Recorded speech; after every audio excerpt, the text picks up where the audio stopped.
This video will provide guidelines to follow when setting up 5G Cell Booster Pro devices inside a building. Keep in mind that walls between the device and users reduce signal strength.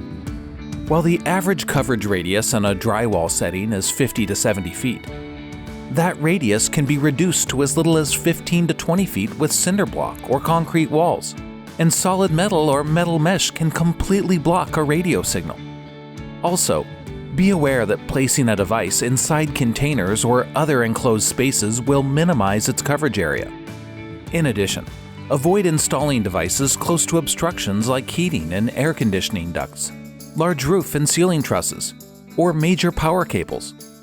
Likewise, keep your devices away from areas with moisture and running water. When setting up multiple devices within the same building, keep them at least 50 feet apart. You can find more setup details and recommendations in the 5G Cell Booster Pro product guide, which is available for download on the AT&T Cell Booster Pro website.